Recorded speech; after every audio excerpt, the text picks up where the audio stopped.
They've got a comprehensive plan to outwit the supersensory capacity of this shark. Bull sharks, like all sharks, have tiny pinholes on their snout called the ampullae of Lorenzini, used for detecting electrical fields. They're so sensitive that they can detect the electrical impulses of a fish's heartbeat. Sharks with wider heads, like the bull shark, have more of these pinholes, and therefore they can lock onto prey more accurately. Another one there? To avoid giving off any electrical signals to the shark, Terry masks all but the metal hook point in plastic and cable ties this to the eel. Beautiful. Next, Terry's making sure he capitalises on the shark's smell sense by using fresh bait. 2/3 of this shark's brain is devoted to sniffing out prey. And by fishing at night, we're choosing the most likely time for sharks to go hunting. It's in the dark when the supersensory bull shark has the edge over fish that rely more on vision.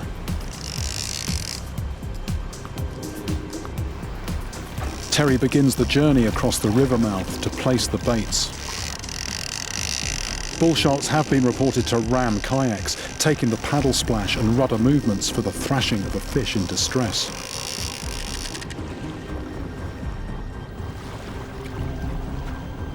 Terry's okay, but in getting these baits set in the dark, I've injured my index finger. It's going to make things difficult. I'm just hoping that this, and the disturbance from the busy port, doesn't damage my chances.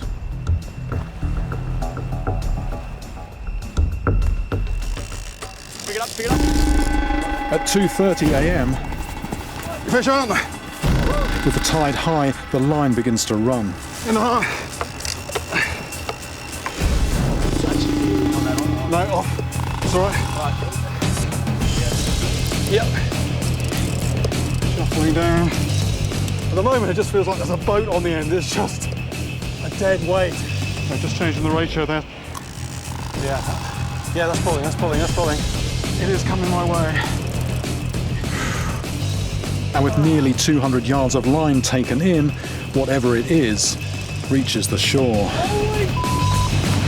What is it? That is huge! One of the best fish I've ever seen, mate. This monster is not what I expected to catch. Right, to me, James, it's not a shark, but it is an exceptional fish.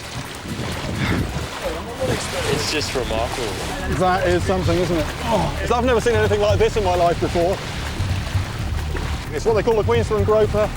This is a monster. I mean, it's not the monster I was after, but this is a monster. Look at it. 6 feet and 3 inches. What about the girth? Yeah. 2'1". Its girth is 4 foot 3 inches. 4 foot 3 inches. This is a protected marine fish, normally found on reefs, but they're known to come into river mouths like this on rare occasions. Look at that. This fish, even Terry and Ben haven't seen anything like this anywhere like this size, you know, so it's just an amazing catch, and particularly from a river. Just, you know, this thing really is a river monster. Groupers have an extraordinary trick. This 250-pound male actually started life as a female. When there are too few males in a spawning group, a female will switch sex to keep breeding numbers up. Ooh. Time, though, for this gender bender to head back home. To me, that just underlines even more than before that, you know, we just have no idea at all what is down there in our rivers. I'm sure I could spend a lifetime learning more and more about the Arapaima and the creatures that share its mysterious world. But it's now time to put all I have gathered into practice.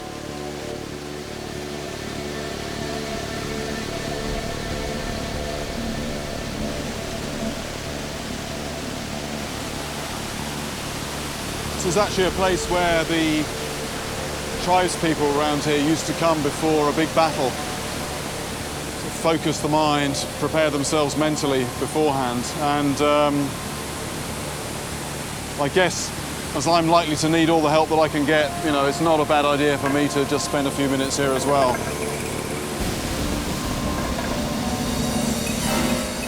I know that if I'm going to be successful, I need to understand and respect a fish that, for the local tribes, is the incarnation of a warrior. Mentally and physically prepared, it's game on. It's just me, my guide Johnny, and out there somewhere, a very big fish.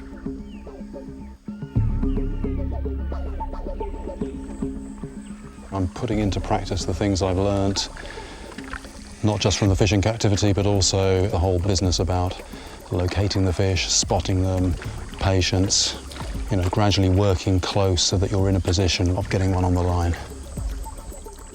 With the water so low in this lake, oxygen levels are depleted. The Arapaima's air-breathing physiology is both its strength and its weakness.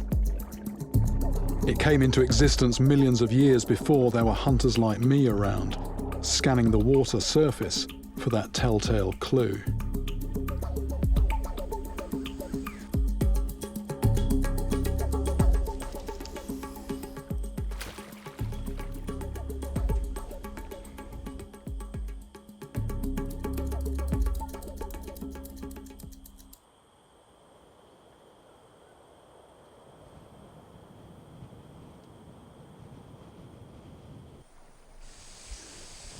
There's some bubbles actually just coming up in the middle, more or less where my bait is, and that is very likely to be an Arapaima down there on the bottom, grubbing around in the mud. It's very close to my bait. Something took it, but then let go.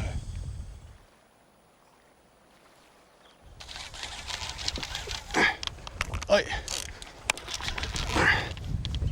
That's a fish on. Oh, that's a sizable old Tambaqui. Hey, strong fish. Oh, Tambaqui. Big old Tambaqui. This Tambaqui is not the fish I'm after, but it's still quite a catch. This is a relative of the piranha, but instead of having huge incisors, it's got these enormous grinding teeth on the jaw. The closest thing in nature to the teeth of a Tambaqui is the teeth of a horse. Normally, this thing feeds on a diet of pure sort of Brazil nuts and other seeds. Very, very good flesh, very prized for its eating, but also really, really strong. One of the most powerful fish, pound for pound, that there is anywhere. Still lots of energy left in it. Good to see it go back.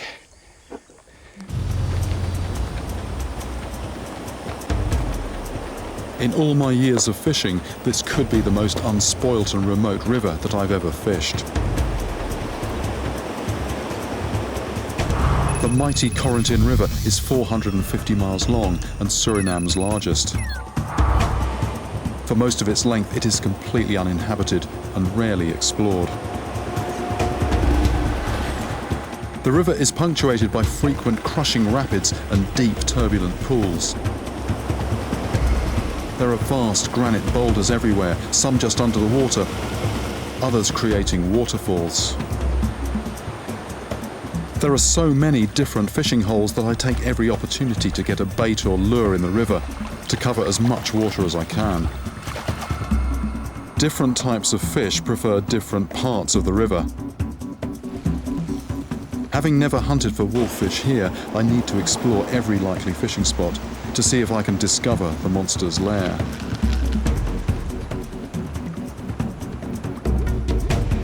I'm using my short baitcaster rod for accuracy to get my eye in. Although it looks lightweight, this beauty with its strong braided line is capable of landing fish over 100 pounds. But there are more than just wolffish here. The Corentin is also home to the red-eyed piranha, one of the largest of its kind. This river really is the best place to compare these two toothy South American monsters. That's a fish on. Fish on. Hey, fish off. Ah. Suddenly, I'm getting action every cast. Ah! When you get these things in, they are just so well hooked, and yet, sometimes you hook one, and somehow it just manages to get rid of the hooks. That was quite dramatic though, short but very, very dramatic.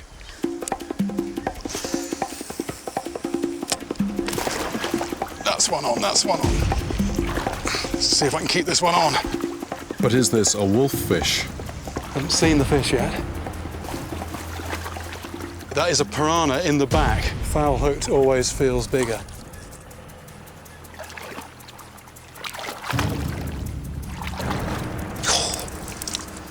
Monster piranha. That is black in colour. Just by looking at one, you can understand the piranha's reputation. But I've done experiments using myself as a guinea pig, and I've concluded that they're only dangerous to people in extreme circumstances. For piranhas, the mob rules. It's death by 1,000 cuts, and for that, they have no equal. But I'm comparing wolffish with piranhas 1 against 1, and having now seen the piranhas they have to compete with, I'm even more wary about meeting a wolffish. Although I know there are piranhas around, I need to cover as much water as possible, even if it means wading. As a rule, I want to get a fish in as quickly as possible. Yep, good sized fish. This ensures that when I release it, it still has plenty of energy, so it can recover more quickly. But this is not a wolffish.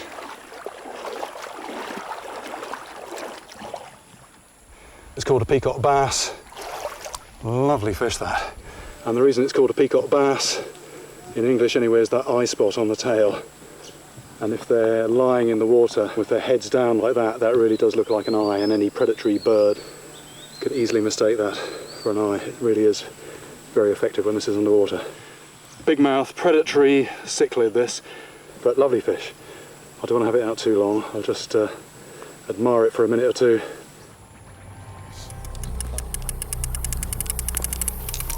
Tight.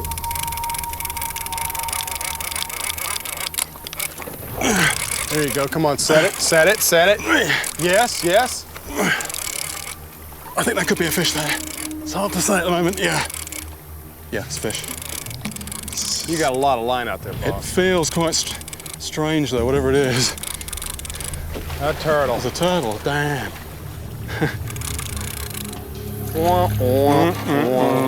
Nice big softshell turtle. Spiny softshell turtles like this will often eat frogs and snails, but they're just as happy with a bit of dead fish. It did feel strange on the way in. That thing was taking the bait all over the river. There's a chunk of fish about half the size of this turtle, and it's sort of made off with it. You can hear it hissing there. It's a bit annoyed with us, but I'm a bit annoyed with him actually. Leave the bait alone. You and me both. Leave the bait alone. Yeah. Anyway, it's action, but not quite the action we wanted. Oops. Oh, that was a lot of work getting that in, and not what we wanted, but we've still got time for some fish action, possibly. Lieutenant Reynolds never did catch the entrepreneur who dropped the bullseye snakehead into Florida. And since it first turned up in 2000, the invader has continued to spread inland. I'm now at the very edge of the canal network, where it borders on the Everglades National Park. Could snakeheads have come this far?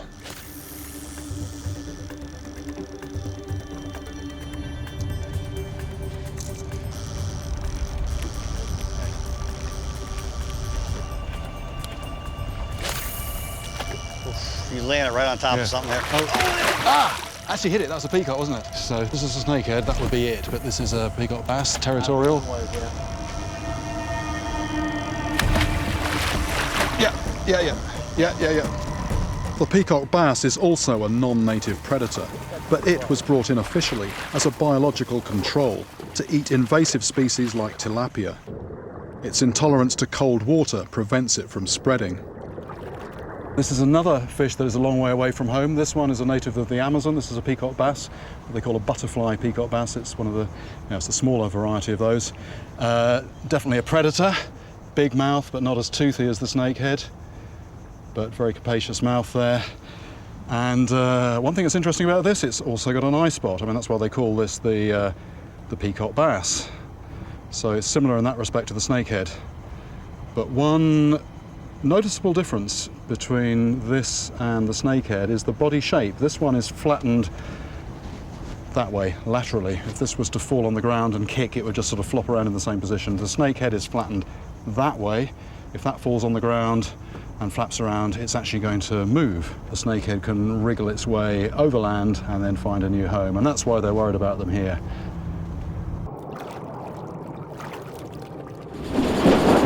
But it's not just creatures in the water I have to look out for.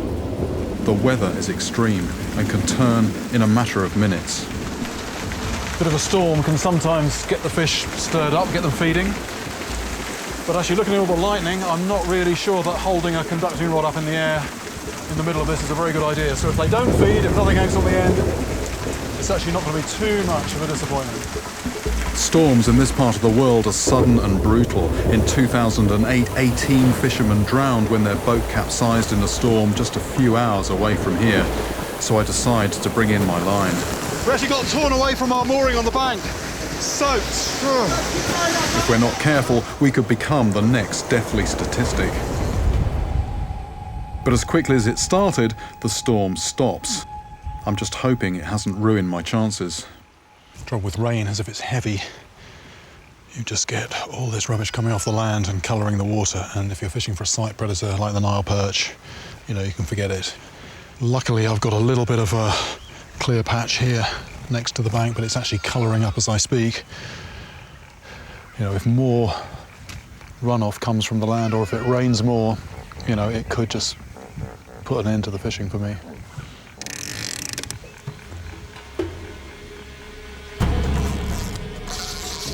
Could this be the catch that proves truly giant Nile perch are still out there?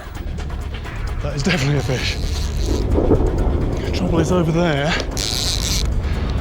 there's a big storm coming in with lightning coming down.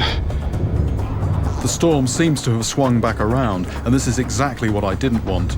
My carbon fibre rod in the air like a lightning conductor as the wind picks up. An incredible 10,000 people are killed by lightning strikes worldwide every year, and Uganda is known for having the highest frequency of thunderstorms anywhere in the world. That's a catfish. It looks to be quite a good-sized catfish. I've got to land this fish before the storm returns.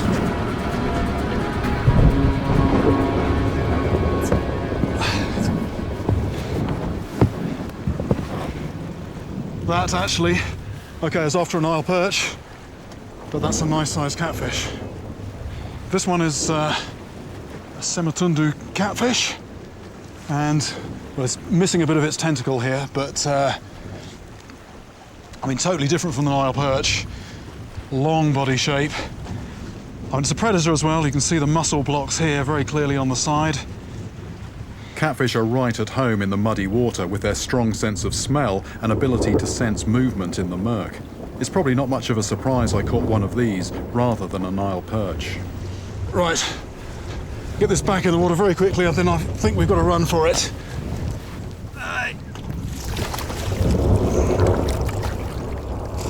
Oh. I don't want to be caught in another lethal storm, and besides, this river is rapidly turning to mud. There's no way I'll be catching a sight feeder like the Nile perch for at least a few days. The river's got a very different character to it today.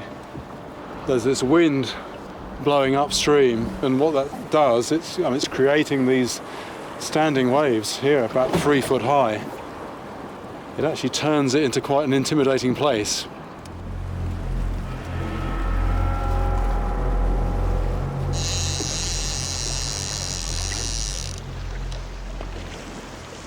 Ah, piranha.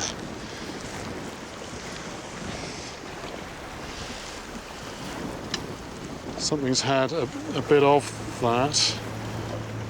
Oh, something's moving down there.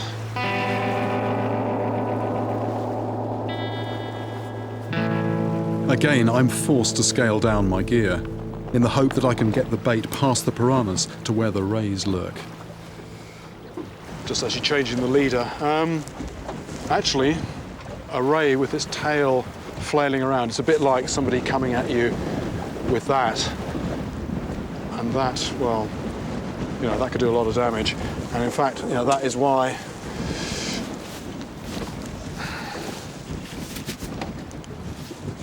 I'll need to be wearing some of these. These are basically stab proof, almost bulletproof as well, but that will give me a degree of protection because, yeah, it's going to be a knife fight basically.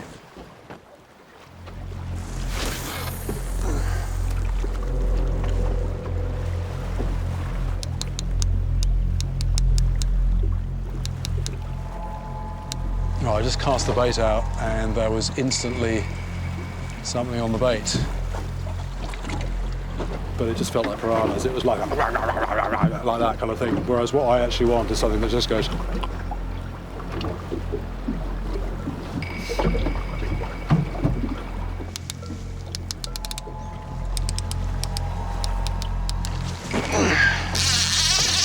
Feels like a piranha.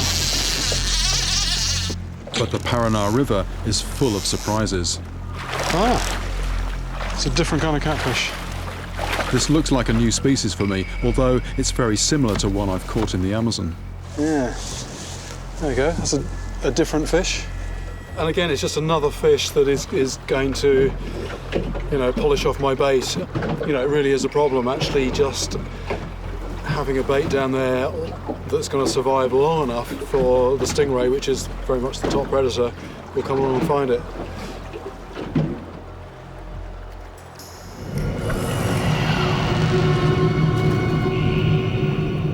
Out of the corner of my eye, I'm aware of a more sinister predator.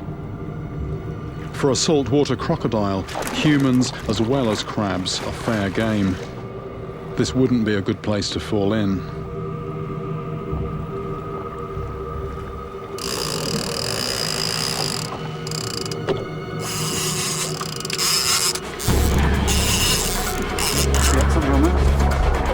This time, I'm hooked into something meaty. It's only day one, but I wonder if I'm about to get lucky. That's actually running. Back a little, back. Oh, here we go. Coming up. Just when I think it's in, the fish kicks off again, and I grab my rod back for round two.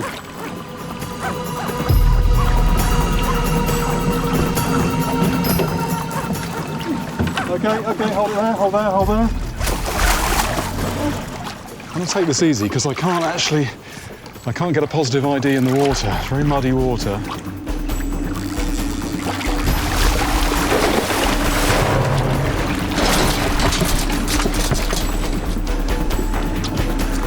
Oh, it's a shark. This estuary is just full of predators. Bull shark. I keep well clear of its mouth. Even a 5-foot juvenile could bite my hand off. The adults can reach 13 feet and probably kill more people than any other shark. This is one of the few sea dwellers which, like sawfish, can swim up rivers. Well, that's a bit of drama. I'm glad we got that in. It's always exciting to get a fish like that in on light tackle. But a bit of disappointment. That's not the fish that I'm after. I'm after something that looks actually quite similar to that. So I've got it all to do again. Next time the line goes, I want it to be a big sawfish, not a bull shark. I've been granted special permission to try and catch the critically endangered sawfish. This puts me in a truly privileged position. Yet in such a vast area, there's no guarantee I'll even find one. Hundreds of square miles of open water. It is ridiculous. The warm, shallow water at the mouth of the Fitzroy is prime sawfish habitat. 20 years ago, a local fisherman snagged an 18-footer not far from here.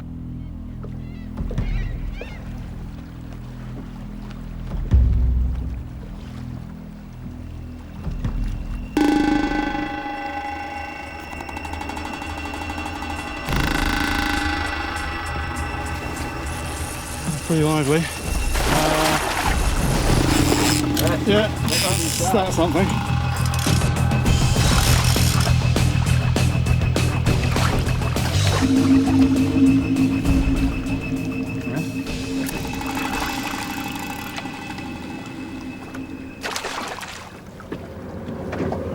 If I hadn't seen what was responsible for that, I might be getting quite excited now. I might be thinking that's something toothy, but that's crab claw marks.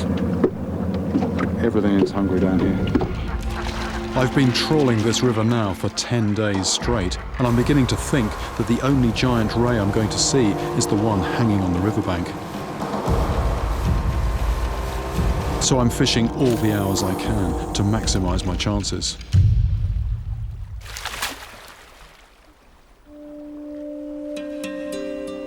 As yet another day turns to dusk, I have to be patient.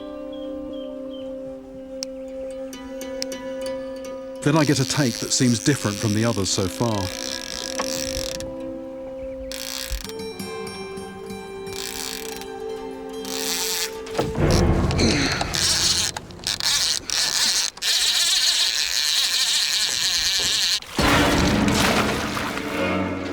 Look at that. So, this is a Dorado. But it's got some teeth there. It's a serious predator. And, well, one of many predators in the water here, and this is just one of the things that's beating the stingrays to the bait. This is the game fish that most anglers come here to catch. I'm just putting that back. That's not what I want. I want this sort of sluggish thing that skulks on the bottom. Most of my brother anglers would be the other way around.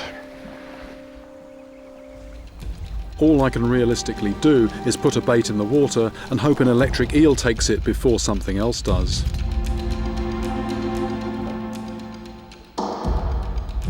The thing is, there's loads of predators in these waters, so I've got a bait on the bottom here, but there's lots of other species that could pick it up. There's no way really to single out the electric eel. I know I'm doing the right thing to catch one, but something else could beat it to the bait. Because I don't want to get a nasty shock when I catch an electric eel, I'm taking some precautions. The nylon line I'm using won't conduct electricity, so I'll be safe while bringing it in. Then, once I get it to the boat, I have a thick pair of rubber boots and gloves, which means I'll be able to handle it without getting shocked.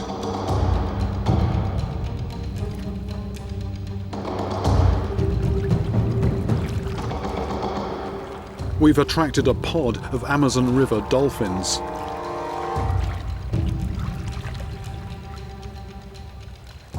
You might think that they're going to take a nice tasty dead fish, but actually they have this echolocation ability, which is a bit like X-ray vision, and they know that there's a hook there and they won't take it.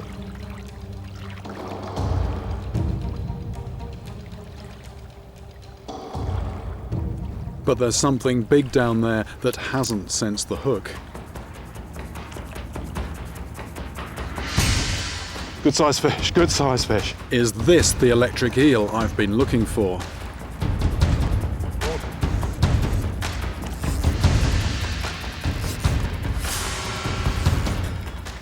Whatever it is, it's putting up a powerful fight. I don't think this is an electric eel. It's too strong. The back 4/5 of an electric eel's body is mostly used to produce electricity. It doesn't have the muscle to put up a struggle like this. Oh yeah, see the bubbles coming up? That's a big redtail catfish, big redtail catfish.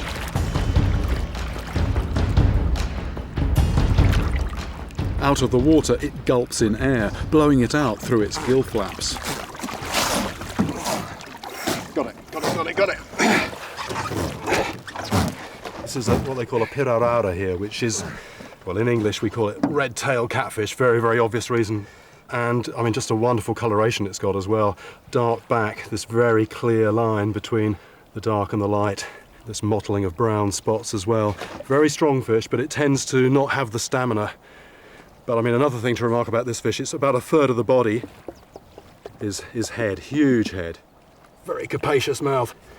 It's got loads of small teeth, so that's really just for gripping. If it gets a fish that it can't totally inhale all at once, oops, with the muscular jaw and those teeth, you know, it's not going to get away. Look at this. This river is just full of predators. There's a big chunk of fin missing there. I get the fish back in the water so it can recover before I let it go. But this proves my point, what I was saying earlier on. You throw a bit of dead fish in this river and there's anything that could take it. You know, it could be an electric eel, that's what I was hoping for, but you know, it could just as likely be one of these redtail catfish.